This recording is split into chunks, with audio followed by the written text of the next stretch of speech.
പേരുള്ളതൊരു ബുദ്ധിമുട്ടായിട്ട് തോന്നിയോ? കുറച്ച് ബുദ്ധിമുട്ടുണ്ട്. മരണവീടും ചിരിയും തന്നെയാണോ പടത്തിലുള്ളത് പ്രധാനമായിട്ട്? വീട്ടിലെ ഒരു അംഗം എന്ന് പറയുന്നത് അസീസാണ്. അസീസാണ് അതിനെ കുറിച്ച് ആധികാരികമായിട്ട് സംസാരിക്കാൻ. എന്താണ് ശരിക്കും വീട്ടിലെ സംഭവം? എന്റെ അമ്മയമ്മയാണ് മല്ലിക ചേച്ചി. ക്യാരക്ടർ വൈഫ് ഹൗസ് ആണ് എന്റെ സ്വന്തം വീടല്ല, ഭാര്യ വീട്ടിലാണ് താമസം. അപ്പോൾ അവിടെ നടക്കുന്ന അമ്മായിയമ്മയുടെ മരണമായിട്ടുള്ള സംബന്ധിച്ചിട്ടുള്ളൊരു, പിന്നെ അവിടെ വന്ന് പോകുന്ന അവര് ഈ മരുമോന്റെ പീഡനം നെഞ്ചു പൊട്ടിയാണ് മരിക്കുന്നത്. ഞാനെന്നാ വീട്ടിലേ ഇല്ല കേട്ടോ, ഞാൻ വീട്ടിലെ ആളുമല്ലേ, നമ്മള് പാവം പുറത്തുള്ള ഒരാളാ. ബാക്കി പറയാം.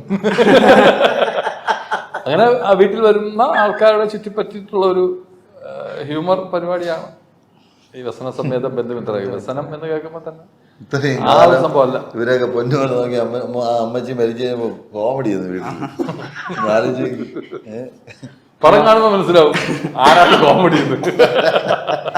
ജോമൻ മാന്യനാണോ സിനിമയുടെ അകത്ത്? നമ്മൾക്ക് ഓരോ ആവശ്യമായിട്ട് തോന്നല്ലോ, ഓരോ ആവശ്യമായിട്ട് മരണ വീട്ടിലോട്ട് വരുന്ന എന്തായിരുന്നു ആവശ്യം? അതുകൊണ്ടൊന്നും എനിക്കറിയാം എന്തായിരുന്നു ആവശ്യം. അങ്ങനെ മരണ വീട്ടിൽ വരുന്ന അവിടെ ഒരുപാട് പേര് വരുന്നുണ്ട്, ഒരുപാട് കാര്യങ്ങൾക്ക് ഒരു പുറത്തുനിന്ന് ഓരോരുത്തരും വരുന്ന ഓരോ കാര്യത്തിനാണ്, ഓരോരുത്തരും ഓരോ കാര്യത്തിനാണ് പടം. അതാണ് മൊത്തത്തില്. സിജുവിന്റെ പർപ്പസ് എന്താ ഇപ്പൊ? ആ വീടുമായിട്ട് ഞങ്ങൾക്ക് ബന്ധമൊന്നുമില്ല, അതൊരു അവസരമാക്കിയിട്ട് വരുന്ന അവസരവാദിയാ. അവസരവാദിയാ, അങ്ങനെ വരുന്നതാണ്. ആ വീടുമായിട്ട് ബന്ധമൊന്നുമില്ല, പക്ഷെ ആ വീട്ടിൽ പോകേണ്ട ആവശ്യമുണ്ട്. അതാണ് ഇപ്പൊ ഒരു സിനിമയൊക്കെ എഴുതിയായിരുന്നു അദ്ദേഹം, മരണമാസം എന്ന് പറഞ്ഞിട്ട്. ഇന്ന് അറിഞ്ഞത് ഇവനാണ് അത് എഴുതിയെന്ന്. എന്നിട്ട് ഇവൻ നമുക്ക് റോളൊന്നും തന്നില്ല.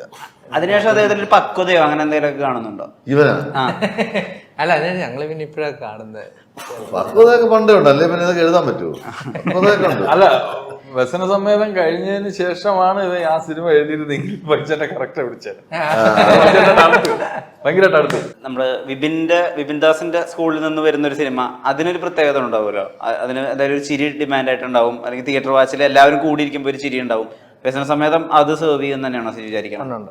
അതിന് നല്ല വിശ്വാസമുണ്ട്, അതങ്ങനെ തന്നെ സംഭവിക്കുമെന്ന് തന്നെയാണ് കരുതുന്നത്. കാരണം ചില സിനിമകൾ കഴിയുമ്പോൾ നമുക്ക് തന്നെ ഉള്ളിലൊരു തൃപ്തി ഉണ്ടാവുമല്ലോ, അത് ഇതിൽ നിന്ന് നമുക്ക് പൂർണ്ണമായിട്ടും അങ്ങനെ കിട്ടിയിട്ടുമുണ്ട്. ഇപ്പോഴും ഈ ഇന്റർവ്യൂവിൽ ഇരിക്കുമ്പോഴും നമ്മൾ ആ ഒരു കോൺഫിഡൻസിൽ തന്നെയാണ് ഇരിക്കുന്നത്.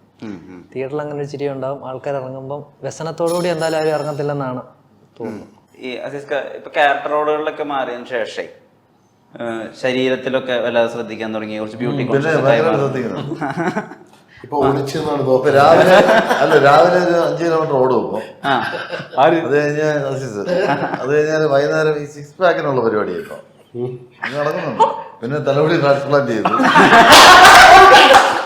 എന്തൊക്കെയോ ഉദ്ദേശങ്ങളൊക്കെ ഉണ്ട്. ഒരാളങ്ങനെ നടക്കും, പക്ഷെ ഇതിനൊക്കെ ഞാൻ തടയിടും. ഇതൊന്നും ഇവിടെ നടക്കാൻ പോകുന്നില്ല. ഉണ്ടോ അങ്ങനെ? ഈ 6 പാക്കിലൊക്കെ സത്യം ഉണ്ടോ? എനിക്ക് 6 പാക്ക് ഉണ്ട്, പക്ഷെ എക്സ്ട്രാ എടുത്ത് നോക്കണം. ഞാൻ വെറുതെ പറഞ്ഞല്ല, എനിക്ക് 17 വയസ്സിലുണ്ട്. ആൾക്കാർ കയറി ഞാൻ കള്ളം പറയണമെന്നാണോ? അല്ല, പക്ഷെ കയ്യിലിരിപ്പുണ്ട് ഈ 6 പാക്കിന്റെ പറഞ്ഞ് ഫാറ്റ് പോയി. അപ്പൊ അത് ഇനി എക്സ്ട്രാ എടുത്താൽ കാണാൻ പറ്റും, അല്ലെങ്കിൽ വൻ ജോലി ഞാൻ ചെയ്യേണ്ടി വരും. പക്ഷെ ഒരു കാര്യം ഞാൻ പറയാം, ഞാൻ മരിക്കുന്നതിന് മുമ്പ് ഈ 6 പാക്ക് ഞാൻ കാണിച്ചു കൊടുത്തിട്ട് ഞാൻ മരിക്കും, അത് ഉറപ്പാണ്. ഞാൻ ഇങ്ങനെ മുമ്പ് പറയുന്ന ഒരാളെ കേട്ടിട്ടുള്ളൂ, ജോൺ അബ്രഹാമിനെ.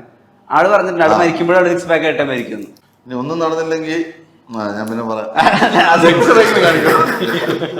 ജീവിച്ചിട്ട് പോണ സമയത്തേ ഇപ്പം എന്നാലും ഒരു ദിവസം നമ്മൾ മരിക്കുമല്ലോ, നിങ്ങൾക്ക് ജീവിതത്തിന് ഒരു പർപ്പസ്, അതായത് നമ്മൾ ജീവിക്കുന്നത് ഇതിന് വേണ്ടിയിട്ടാണ്, അങ്ങനെ ആലോചിച്ചിട്ടുണ്ടോ? ഞാൻ എന്തിനാ ജീവിക്കുന്നത് അങ്ങനെ ആലോചിച്ചിട്ടുണ്ടോ?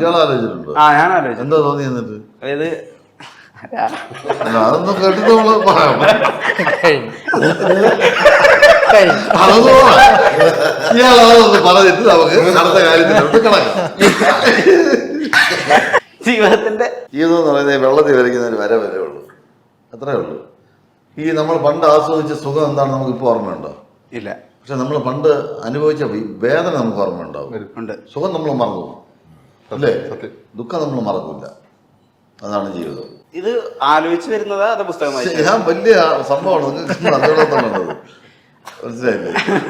ശരി, ഞാൻ പറയുന്നത് സത്യം. നമ്മുടെ പിന്നെ ജനനത്തിന്റെയും മരണത്തിന്റെയും ഇടയിൽ ഇൻ ബിറ്റ്വീൻ ആയിട്ടുള്ള ഒരു ലൈഫ് ടൈം ഉണ്ട്, ദാറ്റ് ഈസ് ലൈഫ്. ആ സമയത്ത് നല്ല അനുഭവങ്ങളോടുകൂടി മരിക്കാൻ എല്ലാവരും ശ്രമിക്കും, പക്ഷെ നടക്കാറില്ല. അങ്ങനെ നല്ല അനുഭവം മാത്രമായിട്ട് ഇവിടെ ഒന്നും ആരും മരിച്ചിട്ടില്ല. അതിനകത്ത് കാശെന്നൊരു ഒരു അടിസ്ഥാനമേ ഇല്ല അതിന്. മനസ്സിലായില്ലേ? ഇതിനകത്ത് ഒരുപാട് ഫാക്ടേഴ്സ് വേണം. നമുക്ക് ആരോഗ്യമുള്ളൊരു ശരീരം വേണം, ആവശ്യത്തിൽ കൂടുതൽ അല്ല, ആവശ്യത്തിലേറെ പണം ഉണ്ടെങ്കിൽ പണം ആസ്വദിക്കാൻ പറ്റുള്ളൂ. ആവശ്യത്തിന് മാത്രം പണം ഉണ്ടെങ്കിൽ അത് ആസ്വദിക്കാൻ പറ്റില്ല. ആവശ്യത്തിൽ കൂടുതൽ പണം വേണം. മനസ്സമാധാനം എന്ന് പറയുന്നൊരു സാധനമുണ്ട്, അത് വളരെ അത്യാവശ്യമാണ്. ഇതെല്ലാ ഫാക്ടേഴ്സും കൂടെ ഒത്തുചേരുമ്പോഴാണ് ഒരു നല്ല ജീവിതം ഉണ്ടാകുന്നത്. അത് എല്ലാവർക്കും കിട്ടിക്കണമെന്നില്ല. 80% ആൾക്കാരും കിട്ടാറില്ല. നമ്മുടെ ശരിയല്ലേ? ജീവിതം കൊണ്ടൊരു ഉദ്ദേശമുണ്ട്, അങ്ങനെ തോന്നിയിട്ടുണ്ടോ? ജീവിതം കൊണ്ട് ഒരു ഉദ്ദേശമുണ്ട്, നമുക്ക് ഒരു ലക്ഷ്യമുണ്ട്, അങ്ങനെ ജീവിതം കൊണ്ട് ഉദ്ദേശമുണ്ട് എന്ന് അങ്ങനെ ആധികാരികമായിട്ടൊന്നും ചിന്തിച്ചിട്ടൊന്നുമില്ല. പക്ഷെ എന്തെങ്കിലും ആയി തീരണം എന്ന് ജീവിച്ചു പോയില്ലേ? അപ്പൊ എന്തെങ്കിലും ആയി തീരണം.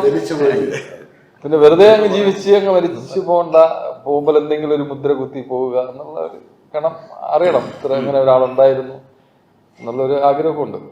അങ്ങനെ ഒരാളുണ്ടായിരുന്നു എന്ന് മറ്റുള്ളവർ അറിയുന്ന സമയത്ത് നമ്മളും കൂടെ വേണ്ടേ? അല്ല എന്നാലും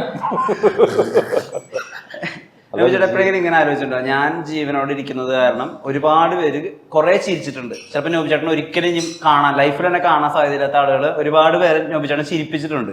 അങ്ങനെ ആ ചിരി കൊണ്ട് ചിലപ്പോൾ അവരുടെ ആയുസിന്റെ 1-2 ദിവസം ചിലപ്പോൾ കൂടി കാണുമായിരിക്കും. അങ്ങനെ ഞാനൊരു പർപ്പസ് സെർവ് ചെയ്തെന്ന് നോബിചേട്ടൻ സ്വയം ആലോചിക്കും. ആയുസ് കൂടിയവരാണ് തെരെ കമന്റ് ഇടുന്നത്.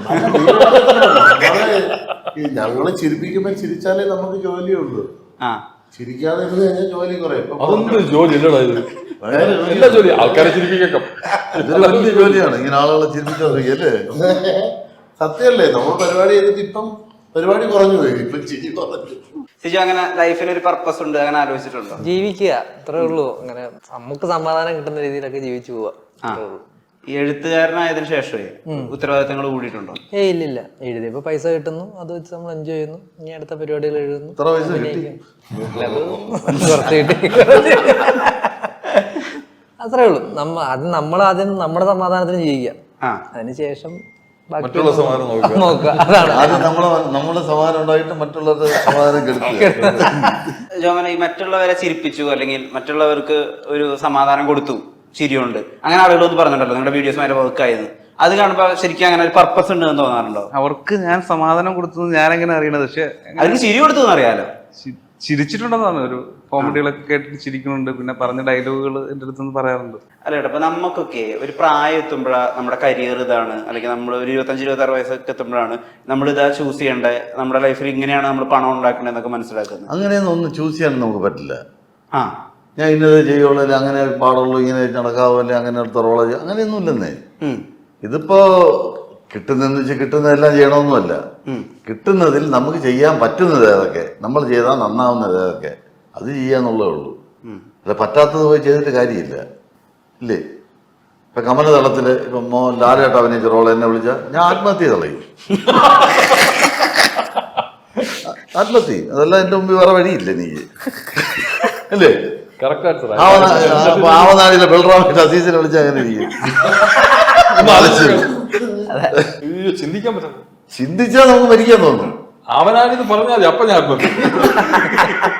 വിളിക്കണ്ട. പക്ഷെ നീ ബൽറാം താരദാസിന്റെ ഫിഗർ ചെയ്തിട്ടുണ്ട്.